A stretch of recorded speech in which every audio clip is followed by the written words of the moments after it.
ಎಲ್ಲ ಆತ್ಮಜ್ಯೋತಿಗಳಿಗೆ ನನ್ನ ಸಾಷ್ಟಾಂಗ ಪ್ರಣಾಮ. ಇವತ್ತಿನ ಕಥಾ ಸಂಜೆಯನ್ನು ಶುರು ಮಾಡುವ ಮುಂಚೆ ನಮ್ಮ ಗುರುಗಳಿಗೆ ನಮ್ಮ ಪ್ರಾರ್ಥನೆಯನ್ನು ಸಲ್ಲಿಸೋಣ.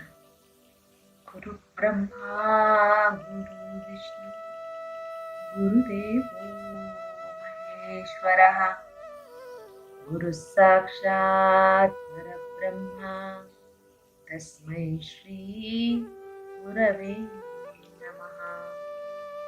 ಅಖಂಡಮಂಡಲಾಕಾರಂ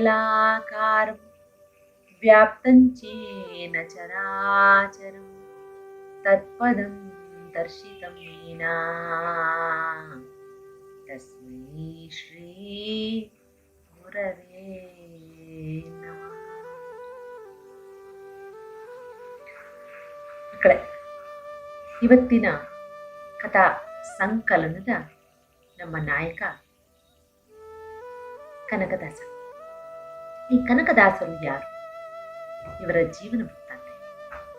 ಈ ಕನಕದಾಸರು 15 ಮತ್ತು 16ನೇ ಶತಮಾನದಲ್ಲೇ ಬರ್ತಾರೆ.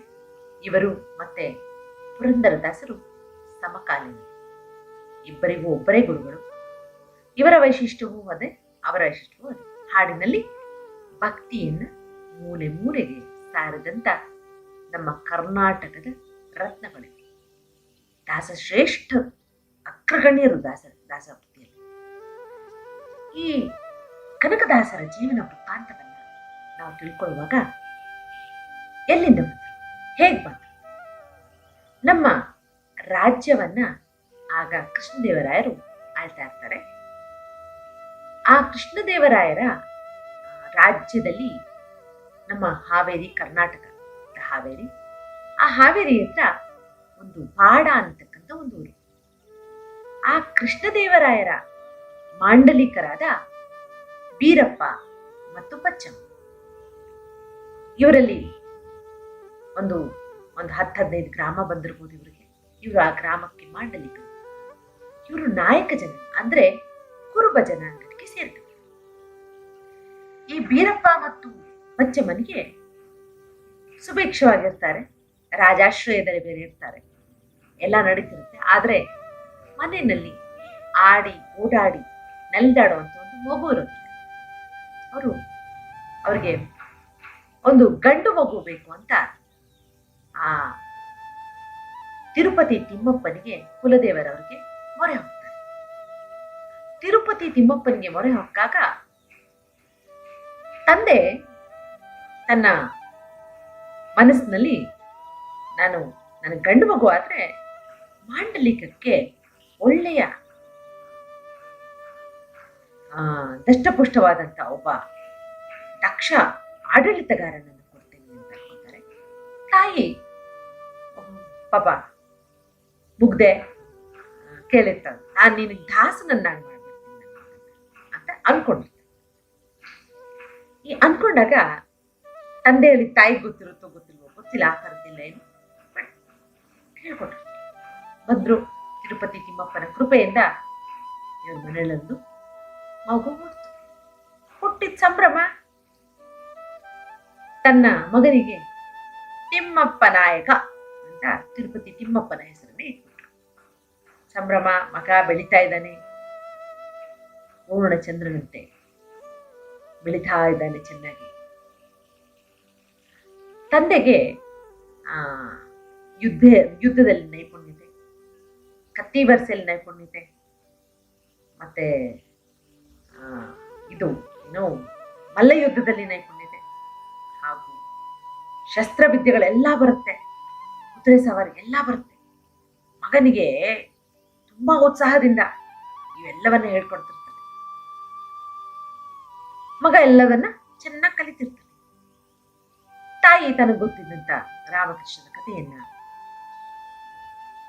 ಹೇಳ್ತಾ ಇರ್ತಾರೆ, ಪ್ರಹ್ಲಾದರ ಕಥೆಯನ್ನೆಲ್ಲ ಹೇಳ್ತಾ ಇರ್ತಾರೆ. ಅವಾಗ ಬೆಳಿತಾ ಬೆಳಿತಾ ಇನ್ನೇನು ಸ್ವಲ್ಪ ವಯಸ್ಕ ಅಂತ ಅನ್ಸ್ಕೋಬೇಕು.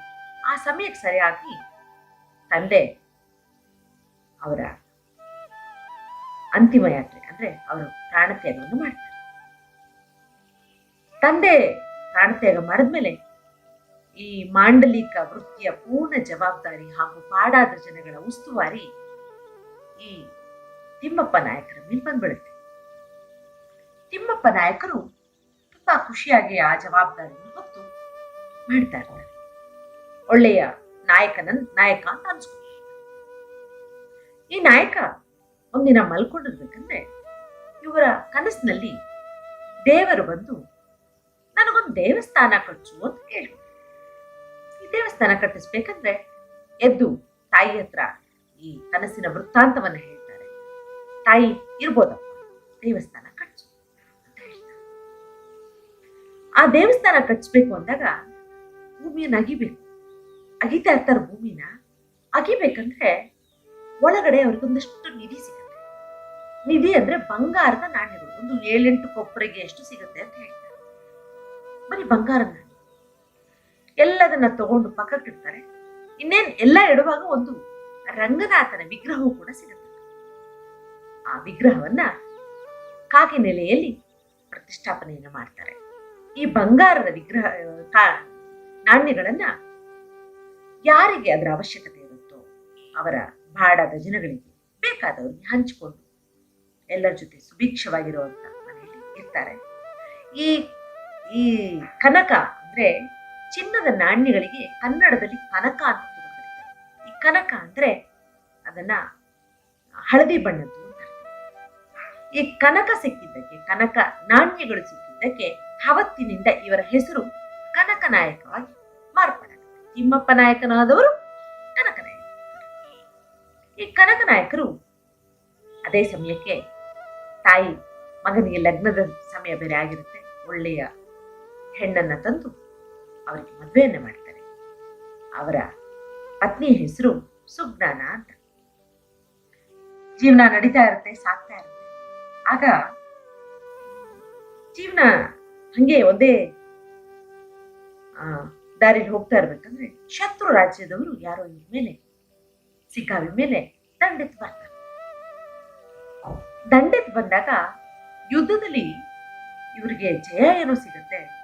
ಆದ್ರೆ ಮಕ್ಕಳೇ ಮೈ ಎಲ್ಲ ಗಾಯ ಆಗ್ಬಿಟ್ಟಿರುತ್ತೆ. 1 ಇಂಚು ಬಿಡದಂಗೆ ರಕ್ತ ತುಟ್ಟಿಕ್ಕೆ ಹೋಗ್ತಾ ಇರುತ್ತೆ. ಅಷ್ಟು ಯಾರು 4 ಜನ ತಂದು ಅವ್ರನ್ನ ಮನೇಲಿ ಮಲಗಿಸ್ತಾರೆ. ಆ ನೋವಲ್ಲಿ ತಡೆಯಕ್ಕಾಗ್ತಾ ಇದ್ದಾಗ ಆಗ್ತಾ ಇಲ್ವಾ, ಯಾಕಂದ್ರೆ ಅವ್ರಿಗೆ ಈ ರಂಗನಾಥನ ವಿಗ್ರಹ ಸಿಕ್ಕಿದಾಗಿಂದ ಅವ್ರಿಗೆ ಹೋಗಿ ಕಾಗಿನೆಲ್ಲಿಗೆ ಹೋಗಿ ಹೋಗೋಂಥದ್ದು ಬರೋದು ಹೋಗೋದು ಆಗಿ ಭಕ್ತಿ ತಾನಾಗ್ತಾ ಸ್ವಲ್ಪ ಬರ್ತಾ ಇರುತ್ತೆ. ಆ ನೋವು ತಡೆಯಕ್ಕಾಗ್ತಿರಲ್ಲ ಅಂತ ಹಾಗೆಯೇ ಮಲ್ಕೋತಾರೆ.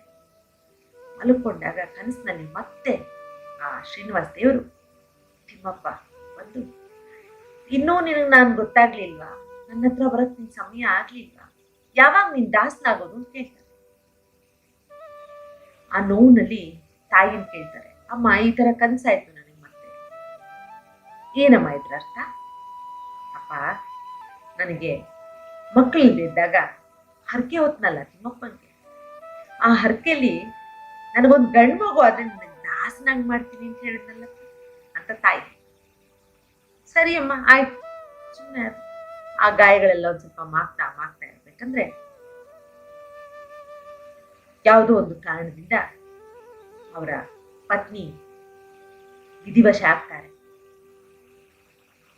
ಅದನ್ನೂ ಕೂಡ ಮೀರಿ ಅವರಿಗೆ ಆಗ್ಲೇ ಭಕ್ತಿ ವೈರಾಗ್ಯಗಳು ರಕ್ತಗತವಾಗ್ತಾ ಇರುತ್ತೆ. ತಮ್ಮ ಯಥೇಚ್ಛವಾದ ಸಾಕಷ್ಟು ಸಮಯವನ್ನ ಅವರ ರಂಗನಾಥನ ಸನ್ನಿಧಿಯಲ್ಲಿ, ಕಾಗಿನಲ್ಲಿ ಆದಿಕೇಶವನ ಸನ್ನಿಧಿಯಲ್ಲಿ ಕಳೀತಾ ಇರ್ತಾರೆ.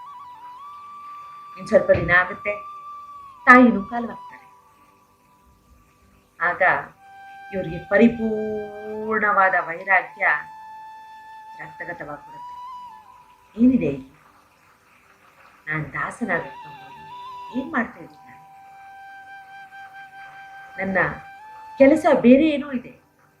ಆದಿಕೇಶವ, ನೆಲೆಯಾದಿಕೇಶವ, ನನಗೆ ತಿಳಿಸು, ನನ್ನನ್ನ ನಿನ್ನ ಕೆಲಸಕ್ಕೆ ಸಜ್ಜುಗೊಳಿಸು, ನನ್ನನ್ನು ಸ್ವೀಕರಿಸು, ಈ ದೇಹದಿಂದ ಏನೇನು ಕಾರ್ಯ ಆಗಬೇಕು ಆ ಕಾರ್ಯವನ್ನ ಮಾಡಿಸು ಅಂತ ಆ ಕಾಗಿನಲ್ಲಿ ಆದಿಕೇಶವನ್ನ ಮೊರೆ ಹೋಗ್ತಾರೆ. ಆ ಮೊರೆ ಹೊಕ್ಕಿದ್ದೆ ಇವರಿಗೆ ಇನ್ನೊಂದು ಅನುಭೂತಿ ಆಗತ್ತೆ. ಪರಿಪೂರ್ಣವಾದ ಊರು, ಬಾಡ ಜನಗಳು ಹಾಗೂ ಮಾಂಡಲಿಕ ವೃತ್ತಿಯನ್ನ ಪರಿತ್ಯಾಗವಾಗಿ ಮಾಡ್ತಾರೆ. ಯಾಕಂದ್ರೆ ಅವರಿಗೆ ಆ ಕೃಷ್ಣ ಪರಮಾತ್ಮನಲ್ಲಿ ನೆಲೆಯಾದಿ ಕೇಶವನಲ್ಲಿ ಪರಿಪೂರ್ಣವಾದ ಪ್ರೀತಿ ತುಂಬಿಟ್ಟಿರುತ್ತೆ. ಎಲ್ಲೆಲ್ಲಿ ನೋಡಿದ್ರು ಅವ್ರಿಗೆ ಒಂದೇ ಒಂದು ಭಗವಂತ, ನಾಮಸ್ಮರಣೆ, ಜಪ ತಪ ಈ ತರದ್ದೇ ಕಾಣಿಸ್ತಾ ಇರುತ್ತೆ. ಅವರು ಆಡು ಭಾಷೆಯಲ್ಲಿ ಮಾತಾಡಿದ್ದೆಲ್ಲ ಹಾಡಿನ ರೂಪದಲ್ಲೇ ಬರ್ತಿರುತ್ತೆ. ಅವರು ಎಲ್ಲವನ್ನ ಪರಿತ್ಯಾಗ ಮಾಡಿ ತಮ್ಮ ಗುರುಗಳನ್ನ ಹುಡುಕೊಂಡು ಹೋಗ್ತಾರೆ. ಈಗಾಗಲೇ ಹೇಳಿದ್ದೆ ಕೃಷ್ಣದೇವರಾಯರ ಆಳ್ವಿಕೆ ಅಂತ. ಕೃಷ್ಣದೇವರಾಯರ ಆಳ್ವಿಕೆಯನ್ನ ನಮ್ಮ ಇತಿಹಾಸದಲ್ಲಿ ಸ್ವರ್ಣ ಪುಟದಲ್ಲಿ ಬರೆಯಬಹುದು ಅಂತ ಹೇಳ್ತಾರೆ. ಸ್ವರ್ಣ ಪುಟ ಅಂದ್ರೆ ಯಾಕೆ ಹೇಳ್ತಾರೆ? ಅದೇ ಸಮಯದಲ್ಲೇ ಇದ್ದದ್ದು ಪುರಂದರದಾಸರು, ಕನಕದಾಸರು, ವ್ಯಾಸತೀರ್ಥರು ಹಾಗೂ ತೆನಾಲಿ ರಾಮಕೃಷ್ಣರು. ಕೃಷ್ಣದೇವರಾಯರ ಆ ರಾಜ್ಯದ ಆಳ್ವಿಕೆಯಲ್ಲಿ ನಮ್ಮ ಹಂಪಿಯ, ಹೊಸಪೇಟೆಯ ಹಂಪಿಯಲ್ಲಿ ಚಿನ್ನ, ಮುತ್ತು, ರತ್ನ, ವಜ್ರ, ವೈಡೂರ್ಯಗಳನ್ನ ಸೇರುಗಳ ಮೂಲಕ ಅಳೆದು ವ್ಯಾಪಾರ ಮಾಡ್ತಿದ್ರಂತೆ. ಅಷ್ಟು ಸುಭಿಕ್ಷವಾದ ರಾಜ್ಯ ನಮ್ಮ ದೇಶದಲ್ಲಿ. ಎಲ್ಲರೂ ಅಷ್ಟು ಆನಂದವಾಗಿರ್ತಿದ್ರು. ಅದಕ್ಕೆ ದುಡ್ಡು ಕಾಸು ಅಂತ ಏನು ಗೊತ್ತಿದ್ದಿಲ್ಲ. ಅವಾಗ ಎಕ್ಸ್ಚೇಂಜ್ ಮಾಡ್ತಿದ್ರು, ಮೆಟೀರಿಯಲ್ ಎಕ್ಸ್ಚೇಂಜ್. ರಾಗಿಗೆ ಚಿನ್ನ, ಭತ್ತಕ್ಕೆ ವಜ್ರ, ಆ ತರ ಎಕ್ಸ್ಚೇಂಜ್ ಮಾಡ್ತಿದ್ರು. ಅದೇ ತರ ಒಂದು ಜೀವನ ನಡೀತಿತ್ತು. ಅದರ ಸುಭಿಕ್ಷವಾದ ಸಮಯ ಅಂತ. ರಾಜಾಶ್ರಯದಲ್ಲಿ ಇವರೆಲ್ಲರೂ ತುಂಬಾ ಸಂತೋಷವಾಗಿ ಅವರನ್ನೆಲ್ಲ ನವರತ್ನಗಳು ಅಂತಿದ್ರು. ಆ ಕೃಷ್ಣದೇವರಾಯರ ಆಸ್ಥಾನದಲ್ಲಿ ವೈಷ್ಣವ ಗುರುಗಳಾಗಿ ವೇದವ್ಯಾಸರು ಇರ್ತಾರೆ, ವ್ಯಾಸತೀರ್ಥರು ಇರ್ತಾರೆ. ವ್ಯಾಸತೀರ್ಥರು ಯಾರು? ಆ ವ್ಯಾಸತೀರ್ಥರನ್ನ ಸ್ವಯಂ ಬ್ರಹ್ಮದೇವರು ಅಂತ ಕರೀತಾರೆ. ವ್ಯಾಸತೀರ್ಥರು ಮೊದಲಿಗೆ ಶಂಕುಕರ್ಣ, ನಂತರ ಧ್ರುವ, ಅದಾದ ಮೇಲೆ ಪ್ರಹ್ಲಾದನ ಆದ ಮೇಲೆ ವ್ಯಾಸತೀರ್ಥರಾದ ಮೇಲೆ ಗುರು ರಾಘವೇಂದ್ರರಾಗೂ ಜನ್ಮವನ್ನ ಎತ್ತಿ ಮತ್ತೆ ಮತ್ತೆ ಭೂಮಿಗೆ ಬಂದು ಜನ ಕಲ್ಯಾಣವನ್ನ ಮಾಡ್ತಾ ಇದ್ದಾರೆ, ಭಕ್ತಿಯನ್ನ ಎಲ್ಲರಿಗೂ ಹಂಚ್ತಾ ಇದ್ದಾರೆ ಅಂತ ಇವತ್ತಿಗೂ ಅವರಿಗೆ ಅಷ್ಟೇ ಗೌರವ, ಅಷ್ಟೇ ಭಕ್ತಿ, ಅಷ್ಟೇ ಪೂಜೆಗಳನ್ನ ಗುರು ರಾಘವೇಂದ್ರರಾಗಿ ಸ್ವೀಕರಿಸ್ತಾ ಇದ್ದಾರೆ. ಅಂತ ಮಹನೀಯರ ಹೆಸರನ್ನ ಕೇಳಿ ಅವರಿಗೆ ನಮ್ಮ ಭಕ್ತಿಯನ್ನ ಸಮರ್ಪಿಸೋದು ಇವತ್ತು ಈ ಸಮಯದಲ್ಲಿ ಒಂದು ಒಳ್ಳೆಯ ಆಲೋಚನೆ ಅನ್ಸುತ್ತೆ. ಅಂತ ವ್ಯಾಸತೀರ್ಥರನ್ನ ಇವರು ವ್ಯಾಸ ಸಮುದ್ರದಲ್ಲಿ ಭೇಟಿಬಿಡ್ತಾರೆ. ಬರ್ಬೇಕಂದ್ರೆ ಎಲ್ಲ ತ್ಯಾಗ ಮಾಡ್ಬಿಟ್ಟಿದ್ರು. ಕುರುಬರ ಒಂದು ಕಂಬಳಿ, ಕರಿ ಕಂಬಳಿ ಹೆಗಲ ಮೇಲೆ ಹಾಕಿದ್ದು, ಒಂದು ಕೋಲನ್ನು ಹಿಡಿದಿದ್ದು, ಅರ್ಧ ಒಂದು ಮಡಿ ಬಂಚೆಯನ್ನು ಹುಟ್ಟಿದ್ರು. ಬರ್ತಾರೆ. ಈ ವ್ಯಾಸತೀರ್ಥದಲ್ಲಿ ಗುರುಗಳು ಸ್ನಾನ ಮಾಡಿ ಬರ್ಬೇಕಂದ್ರೆ ಅವ್ರ ಮುಂದೆ ಹೋಗಿ ನಿಂತ್ಕೊತಾರೆ. ಅಯ್ಯ, ನಾನು ವೀರಪ್ಪನ ಮಗ ತಿಮ್ಮಪ್ಪ, ನನ್ನನ್ನ ಕನಕನಾಯಕ ಅಂತ ಕರೀತಾರೆ. ಗುರುಗಳು, ಓಹೋ, ನೀನು ವೀರಪ್ಪನ ಮಗ ತಿಮ್ಮಪ್ಪ, ನಿನ್ನ ಕನಕನಾಯಕ ಅಂತಾರೆ. ಸರಿ, ನಿನಗೆ ಹಾಗಾದ್ರೆ ಕೋಣದ ಮಂತ್ರವೇ ಸರಿ ಅಂತ ಒಂದು ಹಾಸ್ಯವಾಗಿ ಹೇಳ್ತಾರೆ. ಅವ್ರು ಹಾಸ್ಯವಾಗಿ ಹೇಳಿದ್ದೆ ತಡ ಗುರುವರ ಬಗ್ಗೆ ಅಷ್ಟು ಭಕ್ತಿ ಇವರಿಗೆ ಓಡ್ ಹೋಗ್ತಾರೆ. ಆ ಪಕ್ಕದಲ್ಲಿ ಒಂದು ಬೆಟ್ಟ ಇರುತ್ತೆ, ಮೇಲೆ ಕೂತ್ಕೊಂಡು ಕೋಣ ಕೋಣ ಕೋಣ ಅಂತ ಜಪ ಮಾಡಿ ಧ್ಯಾನ ಮಾಡಕ್ ಶುರು ಮಾಡ್ತಾರೆ. ಅವ್ರು ಧ್ಯಾನ ಮಾಡಿದ್ದೆ ತಡ ಅವ್ರ ಮುಂದೆ ಕೋಣ ಪ್ರತ್ಯಕ್ಷವಾಗೇ ಬಿಡುತ್ತೆ. ಎತ್ಕೊಂಡ್ಬಂದು, ಗುರುಗಳೇ, ಕೋಣ ಬಂದಿದೆ, ನೀವು ಕೋಣದ ಮೇಲೆ ಧ್ಯಾನ ಮಾಡು ಅಂದ್ರಿ, ಜಪ ಮಾಡು ಅಂದ್ರೆ ಮಾಡಿದೆ ನೋಡಿ, ಬಂದ್ಬಿಟ್ಟಿದೆ. ಆ ಶಿಷ್ಯನ ಈ ಭಕ್ತಿಯನ್ನ ನೋಡಿ ಗುರುಗಳಿಗೆ ಅತ್ಯಂತ ಆನಂದ ಆಗುತ್ತೆ. ಅಪ್ಪ, ನಿನ್ನ ನಾನು ಶಿಷ್ಯನಾಗಿ ಸ್ವೀಕರಿಸ್ತೇನೆ. ಇವತ್ತಿನಿಂದ ನಿನ್ನ ಹೆಸರು ಕನಕದಾಸ ಅಂತ ಹೇಳ್ತಾರೆ. ಈ ಕನಕದಾಸ ಶಿಷ್ಯರಾಗಿ ವ್ಯಾಸತೀರ್ಥರ ಶಿಷ್ಯರಾಗಿ ಸೇರಿದ್ದಾಯ್ತು. ಆ ಸಮಯದಲ್ಲಿ ಇನ್ನೂ ಒಂದು ನಡೀತಿತ್ತು. ಈ ಜಾತಿ ವರ್ಣಗಳ ಪೈಪೋಟಿ ಆಗಲೂ ಇತ್ತು. ಈ ವ್ಯಾಸತೀರ್ಥರು ಮಧ್ವ ಮತ ಸಂಸ್ಥಾಪಕರಾಗಿದ್ದ ಮಧ್ವಾಚಾರ್ಯರ ಶಿಷ್ಯರು. ಈ ಮಧ್ವಾಚಾರ್ಯರು ಅಂದ್ರೆ ಬ್ರಾಹ್ಮಣಕ್ಕೆ ಬರ್ತಾರೆ. ಈ ಮಧ್ವರಲ್ಲಿ ಬ್ರಾಹ್ಮಣಿಕೆ ಅಂದ್ರೆ ಮಹಾವೇದಗಳನ್ನ ಪಂಡಿತೋತ್ತಮರು ಅವರೇ ಅಂತಕ್ಕಂಥ ಒಂದು ಮಹತ್ತರವಾದ ಒಂದು ಅಟ್ಟಹಾಸ. ಇವರು ನಾವು ಈ ವರ್ಣಾಶ್ರಮಕ್ಕೆ ಮಾಡಿದಂತ ಈ ಕುಲಧರ್ಮವನ್ನ ಜಾತಿಗಳಾಗಿ ನಾವು ಆವಾಗಲೇ ತಗೊಂಡ್ಬಿಟ್ಟಿರ್ತಾರೆ. ಆ ವರ್ಣಾಶ್ರಮದಲ್ಲಿ ಬ್ರಾಹ್ಮಣ, ವೈಶ್ಯ, ಕ್ಷತ್ರಿಯ, ಶೂದ್ರ. ಬ್ರಾಹ್ಮಣ ಅನ್ನೋನು ವೇದ ಪಾಠವನ್ನು ಕಲಿಬೇಕು. ಇಡೀ ಸಮಾಜದ ಓದು ಬರಹ ವಿಚಾರಗಳನ್ನ ಅವರಿಗೆ ಕಲಿಸಿ ಆ ಊರಿನ ಪ್ರಜೆಗಳಿಗೆ ಒಳ್ಳೆಯ ಜ್ಞಾನಾರ್ಜನೆಯನ್ನ ಮಾಡಿಸ್ಬೇಕು ಬ್ರಾಹ್ಮಣರು. ವೈಶ್ಯರು ವ್ಯಾಪಾರಗಳಾಗಿ ಅಕ್ಕಿ ಭತ್ತ ರಾಗಿಗಳನ್ನ ಮಾರಬೇಕು. ಮತ್ತೆ ಕ್ಷತ್ರಿಯರು ಎಲ್ಲರೂ ದೇಶವನ್ನ ಕಾಯ್ಬೇಕು, ಯುದ್ಧ ಮಾಡಬೇಕು, ರಾಜರಾಗಿರ್ಬೇಕು. ಶೂದ್ರ ತನ್ನ ಸುತ್ತಮುತ್ತಲಿನ ಎಲ್ಲ ವಾತಾವರಣವನ್ನು ಚೆನ್ನಾಗಿಟ್ಕೊಂಡು ಈ ರೀತಿಯ ಮಾಡಿದ ವರ್ಣಾಶ್ರಮವು ಜಾತಿಯಾಗಿ ಅದೊಂಥರ ಅಷ್ಟು ಸಮಂಜಸವಾದಂತ ವಾತಾವರಣವನ್ನ ಅದು ತಂದ್ಕೊಡ್ತಿರ್ಲಿಲ್ಲ. ಜಾತಿ ಅಂತ ಬಂದ್ಬಿಟ್ರೆ ವೈಮನಸ್ಯ, ಒಂಥರ ನೀನ್ ಹೆಚ್ಚು, ನೀನ್ ಮೇಲು, ನಾನ್ ಕೀಳು, ನೀನ್ ನೀಚ ಜಾತಿಯವನು, ನಾನು ಉಚ್ಚ ಜಾತಿಯವನು, ಈ ತರ ಜಾತಿಗಳಲ್ಲಿ ಇದು ಕಲ್ತು ಹೋಯ್ತು. ಆ ಸಮಯಕ್ಕೆ ವ್ಯಾಸತೀರ್ಥರಿಗೆ ಈ ಬ್ರಾಹ್ಮಣ ಶಿಷ್ಯರು ಪಂಡಿತರು ಅಂತ ಹಂಚ್ಕೊಂಡವ್ರಿಗೆ ಯಾವಾಗ್ಲೂ ಪುರಂದರದಾಸರು ಮತ್ತು ಕನಕದಾಸರು ಇಟ್ಕೊಂಡು, ಪುರಂದರದಾಸರು ವೈಶ್ಯರು, ಈ ಕನಕದಾಸರು ಕುರುಬರು. ಇವ್ರಿಗಿಂತ ಇವ್ರ ಜಾತಿಲಿ ಕೀಳಲ್ಲ.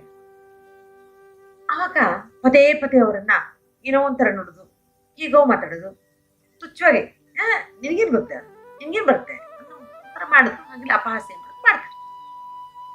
ಆದ್ರೆ ಈ ಗುರುಗಳ ಗೊತ್ತು ನನ್ನ ಶಿಷ್ಯ ಎಷ್ಟು ಮಟ್ಟಿಗೆ ಅಂತ. ತನ್ನ ಶಿಷ್ಯನ ಬಗ್ಗೆ ಅವ್ರಿಗೆ ಮಹಾನ್ ಹೆಮ್ಮೆ. ಅವ್ರಿಗೊಂದಿನ ಎಲ್ಲರಿಗೂ ಒಂದೊಂದು ಬಾಳೆಹಣ್ಣನ್ನು ಕೊಡ್ತಾರೆ. ಬಾಳೆಹಣ್ಣು ಕೊಟ್ಬಿಟ್ಟು ನಾಳೆ ಬರುವಾಗ ನೀವು ಈ ಬಾಳೆಹಣ್ಣನ್ನ ಯಾರು ನಿಮ್ಮನ್ನ ನೋಡದೆ ಇರೋ ಜಾಗದಲ್ಲಿ ತಿನ್ಬೇಕು. ತಿನ್ಕೊ ಬರ್ತೀರ ತಾನೆ? ತಿನ್ಕೊ ಬರ್ತೀವಿ. ಬಾಳೆಹಣ್ಣು ತಿಂದೇ ಇರ್ತಾರೆ, ತಿನ್ಕೊ ಬರ್ತೀವಿ. ಸರಿ, ಆದ್ರೆ ಒಂದು ವಿಷಯ ಜ್ಞಾಪಕ ಇಟ್ಕೊಳ್ಳಿ, ಯಾರ ಕಣ್ಣಿಗೂ ಬೀಳಬಾರ್ದು. ಇದು ನನ್ನ ಕಂಡೀಷನ್. ಈ ತರನೇ ಮಾಡಿ. ಆಯ್ತು ಬರ್ದು ಮಾಡಿ. ಸರಿ, ಕನಕನ್ಗೂ ಒಂದು ಬಾಳೆಹಣ್ಣು ಕೊಟ್ಟರು. ಈ ಕನಕ ಬಾಳೆಹಣ್ಣು ತಗೊಂಡು ಹೊರಟು. ಎಲ್ರು ಹೋದ್ರು. ಮಾರನೇ ದಿನ ಶಿಷ್ಯರೆಲ್ಲ ಬಂದ್ರು. ಖುಷಿಯಾಗಿ ಬಂದ್ರು ಎಲ್ರು. ತಕ್ಷಣ ಪಂಡಿತರಲ್ವಾ, ಪಂಡಿತೋತ್ತಮರ ಮಕ್ಕಳು, ಮಹಾ ಒಂಥರ ಅವ್ರಿಗೆ ಅಹಂ, ನಾವೇ ಪಂಡಿತರ ಮಕ್ಕಳು, ನಮ್ಗೆ ಎಲ್ಲ ಗೊತ್ತು. ಬಂದ್ರು. ಗುರುಗಳೇ ನಾನು ಏನ್ ಮಾಡಿದ್ರಿ, ನೀವು ಬಾಳೆಹಣ್ಣು ಕೊಟ್ರಲ್ಲ? ಹೌದು, ಅದನ್ನ ನಾನು ನಮ್ಮನೆ ಕಣಸದಲ್ಲಿ ಧುಮುಕ್ಬಿಟ್ಟು ತಿಂದೆ. ಅಲ್ಲಿ ಯಾರು ಇರ್ಲಿಲ್ಲ ಗುರುಗಳೇ, ಯಾರಿಗೂ ಗೊತ್ತಾಗ್ಲಿಲ್ಲ. ಸರಿಯಪ್ಪ, ನೀನಪ್ಪ ಎಲ್ಲಪ್ಪ ತಿಂದೆ? ಗುರುಗಳೇ, ನಾನು ನಮ್ಮ ಮನೆಯಲ್ಲಿ ಹಿಂದ್ಗಡೆ ರೂಮಲ್ಲಿ ಕಟ್ಲೆ ರೂಮು, ಯಾರು ಇರ್ಲಿಲ್ಲ, ಬಾಗಿಲು ಗಟ್ಟಿಯಾಗಿ ಹಾಕೊಂಡು ಮೆತ್ತಗೆ ತಿಂದೆ. ಒಳ್ಳೆ ಕೆಲಸ. ಚೆನ್ನಾಗಿತ್ತ ಬಾಳೆಹಣ್ಣು? ಚೆನ್ನಾಗಿತ್ತು ಗುರುಗಳೇ. ಇನ್ನೊಬ್ರು ಶಿಷ್ಯರನ್ನು ಕೇಳಿದ್ರು. ನಾನು ಆ ನಮ್ಮ ತೋಟದ ಬಾವಿ ಇತ್ತು ಗುರುಗಳೇ, ಆ ಬಾವಿಗೆ ದುಂಕ್ತೆ. ನೀರಲ್ಲಿ ಯಾರು ಇಲ್ಲ, ಒಂದು ಕಪ್ಪೆ ಮರಿನೂ ಇರ್ಲಿಲ್ಲ, ತಿನ್ಬಿಟ್ಟೆ ಗುರುಗಳೇ. ಒಳ್ಳೆ ಕೆಲಸ. ಇವರೆಲ್ಲ ಹೇಳ್ತಾ ಇರುವಾಗ ಕನಕದಾಸರು ಭಕ್ತಿಯಿಂದ ಆ ಬಾಳೆಹಣ್ಣನ್ನು ತಂದು ತಗೊಳ್ಳಿ. ಯಾಕಪ್ಪ ಕನಕ, ನಿನಗೆ ಯಾರು ಇಲ್ದಿರೋ ಜಾಗ ಸಿಗ್ಲೇ ಇಲ್ವಾ? ಯಾಕೆ ತಿಂದಿಲ್ಲ ನೀನು? ತಿನ್ಕೊಂಡ್ ಬರ್ಬೇಕಿತ್ತಲ್ಲ, ಅವರೆಲ್ಲ ತಿನ್ಕೊಂಡ್ ಬಂದಿಯಾರ ನೋಡು. ಹೌದು ಸ್ವಾಮಿ, ನನಗೋ ಆ ನೆಲೆ ಆದಿ ಕೇಶವ ಇಲ್ಲಿರೋ ಜಾಗನೇ ಸಿಗ್ಲಿಲ್ಲ. ಏನ್ ಮಾಡ್ತೀರಿ? ಕತ್ಲಲ್ಲೂ ನನ್ ಜೊತೆ ಇರ್ತಾನೆ, ಬೆಳಕಲ್ಲೂ ನನ್ ಜೊತೆ ಇರ್ತಾನೆ, ರಾತ್ರಿನೂ ನನ್ ಜೊತೆ ಇರ್ತಾನೆ, ಬೆಳಕು ನನ್ ಜೊತೆ ಇರ್ತಾನೆ, ನೀರ್ಗೋದ್ರು ನನ್ ಜೊತೆ ಇರ್ತಾನೆ. ಎಲ್ಲಾ ಕಡೆ ಆ ಭಗವಂತನೇ ಇರ್ತಾನೆ ಸ್ವಾಮಿ. ನಂಗೆ ತಿನ್ನಕ್ ಆಯ್ಕಿಲ್ಲ. ತಿನ್ನಕ್ ಆಗಿಲ್ಲ ಅಂದ್ರೆ ಅವ್ರಿಗೆ ನಾನ್ ತಿಂದಿಲ್ಲ, ಅದಕ್ಕೋಸ್ಕರ ವಾಪಸ್ ತಂದ್ಕೊಟ್ಟಿದ್ದೀನಿ ಅಂತ ಆ ಭಕ್ತಿಯ ಪರಾಕಾಷ್ಠೆಯಿಂದ ಹೇಳ್ತಾರೆ. ಅದನ್ನ ನೋಡಿದಾಗ ಆ ಬ್ರಾಹ್ಮಣ ಪಂಡಿತರ ಮಕ್ಕಳಿಗೆ ಮುಖಭಂಗ ಆಗುತ್ತೆ. ಮತ್ತೆ ಹೀಗೆ ಅವರು ಪಾಠವನ್ನ ಕಲಿತಿರ್ತಾರೆ. ಆ ಸಮಯಕ್ಕಾಗ್ಲಿ ಅವರಾಗ್ಲೇ ಹೆಚ್ಚು ಕೀರ್ತನೆಗಳನ್ನ, ಹಾಡುಗಳನ್ನ ರಚಿಸ್ತಿರ್ತಾರೆ. ಆ ರಚನೆ ಮಾಡ್ತಾ ಮಾಡ್ತಾ ಅವರು ಕೃಷ್ಣನಲ್ಲಿ ಹಾಗೂ ನೆಲೆಯಾದಿಕೇಶನಲ್ಲಿ ತುಂಬಾ ಮಟ್ಟಿಗೆ ಕಲ್ತು ಹೋಗಿರ್ತಾರೆ. ಅವರು ಬೇಕಾದಷ್ಟು ಕೀರ್ತನೆಯನ್ನ ರಚಿಸ್ತಾರೆ. ಇವತ್ತಿಗೂ ಅವರು ಬರೆದಂತ ಕೇಶವನಾಮ, ಈಶ ನಿನ್ನ ಚರಣ ಭಜನೆ ಆಸೆಯಿಂದ ಮಾಡುವೇನು, ದೋಷ ರಾಶಿ ನಾಶ ಮಾಡು ಶ್ರೀಶ ಕೇಶವ, ಶರಣು ಹೊಕ್ಕೆನಯ್ಯ ಎನ್ನ ಮರಣ ಸಮಯದಲ್ಲಿ ನಿನ್ನ ಚರಣ ಸ್ಮರಣೆ ಕರುಣಿಸಯ್ಯ ನಾರಾಯಣ, ಶೋಧಿಸೆನ್ನ ಭವದ ಕಲಶ ಬೋಧಿಸಯ್ಯ ಜ್ಞಾನವೆನಗೆ ಬಾಧಿಸುವ ಯಮನ ಬಾಧೆ ಬಿಡಿಸು ಮಾಧವ, ಹಿಂದನೇಕ ಯೋನಿಗಳಲ್ಲಿ ಬಂದು ಬಂದು ನೊಂದೆನಯ್ಯ ಇಂದು ಭವದ ಬಂದ ಬಿಡಿಸು ತಂದೆ ಗೋವಿಂದ. ಎಲ್ಲ ಮಧ್ವ ಮಠಗಳಲ್ಲಿ ಇದನ್ನ ಪ್ರತಿನಿತ್ಯ ಹೇಳ್ಕೊಳ್ತಾರೆ.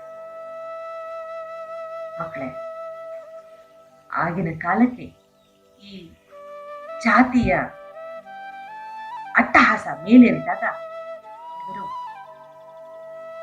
ಮೊಟ್ಟ ಮೊದಲ ಬಾರಿಗೆ ಒಂದು ಹಾಡನ್ನು ಹೇಳ್ತಾರೆ, ಹಾಡನ್ನು ರಚಿಸ್ತಾರೆ.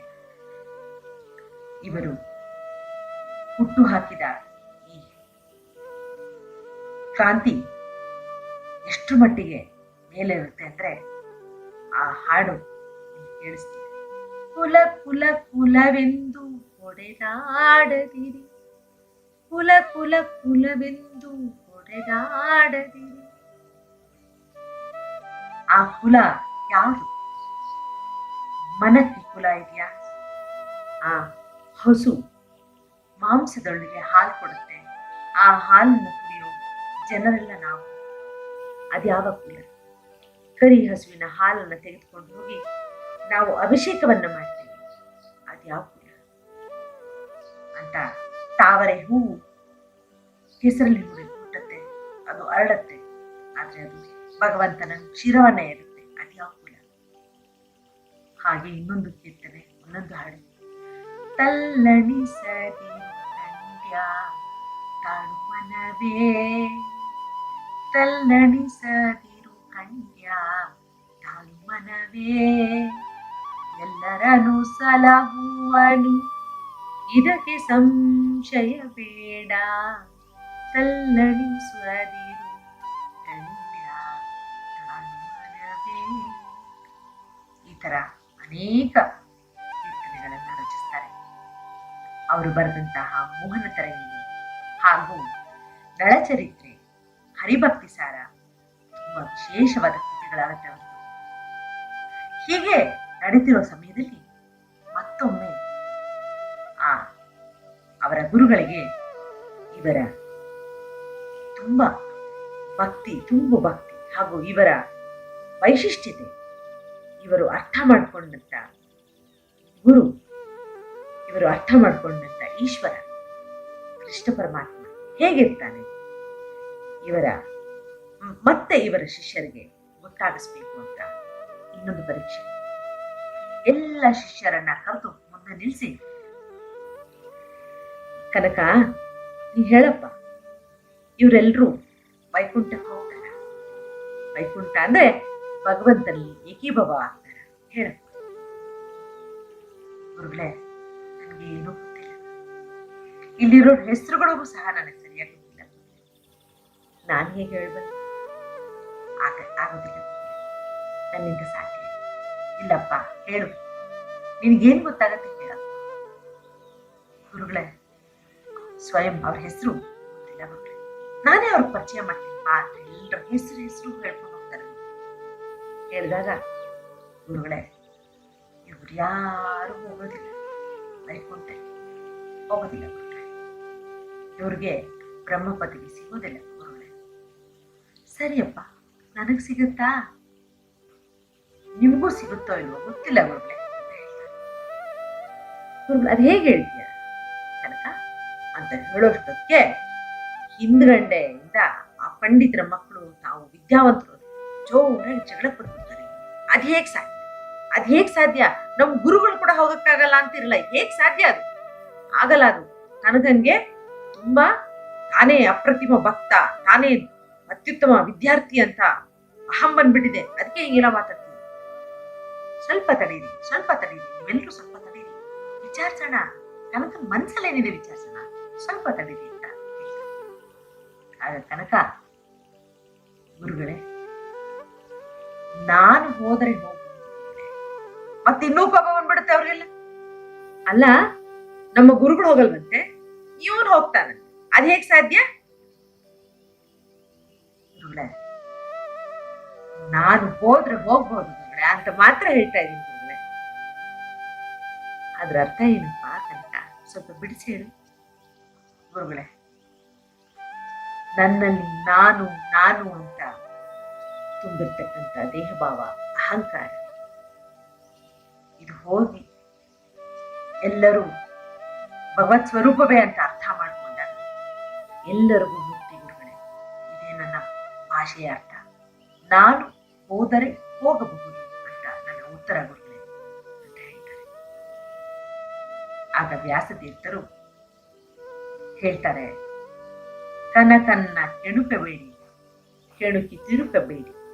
ಯಾವತ್ತೂ ಅಷ್ಟೇ, ಆ ಕನಕನ್ನ ಕೆಣುಕಬೇಡಿ, ಕೆಣುಕಿ ತಿರುಕಬೇಡಿ ಅಂತ ಸ್ವಯಂ ಗುರುಗಳಿಂದಾನೆ ಅವರು ಈ ತರ ಒಂದು ಸನ್ಮಾರ್ಗವನ್ನ, ಆಶೀರ್ವಚನವನ್ನ ಮಾಡಿದ್ದಾರೆ. ಅಂತ ಮಹನೀಯರಾದ ಕನಕದಾಸರ ಬಗ್ಗೆ ನಿಮ್ಗೆಲ್ಲ ತಿಳಿಸ್ಕೊಡಕ್ಕೆ ತುಂಬಾ ಸಂತೋಷ ಆಗ್ತದೆ ಮಕ್ಕಳೇ. ಒಂದು ಪ್ರಾರ್ಥನೆಯೊಂದಿಗೆ ಇವತ್ತಿನ ಕಥಾ ಸಂಜೆಯನ್ನ ಮುಗಿಸೋಣ. ಅಸತೋ ಮಾ ಸದ್ಗಮಯ, ತಮಸೋ ಮಾ ಜ್ಯೋತಿರ್ಗಮಯ, ಮೃತ್ಯೋರ್ಮಾ ಅಮೃತಂಗಮಯ. ಓಂ ಶಾಂತಿ ಶಾಂತಿ ಶಾಂತಿ. ಪೂರ್ಣಮದ ಪೂರ್ಣಮಿದಂ ಪೂರ್ಣಾತ್ ಪೂರ್ಣಮುದಚ್ಯತೆ ಪೂರ್ಣಸ್ಯ ಪೂರ್ಣಮಾದಾಯ ಪೂರ್ಣಮೇವಾವಶಿಷ್ಯತೆ. ಲೋಕಾಃ ಸಮಸ್ತಾಃ ಸುಖಿನೋ ಭವಂತು. ಲೋಕಾಃ ಸಮಸ್ತಾಃ ಸುಖಿನೋ ಭವಂತು. ಲೋಕಾಃ ಸಮಸ್ತಾಃ ಸುಖಿನೋ ಭವಂತು. ಹರಿ ಓಂ ಶ್ರೀ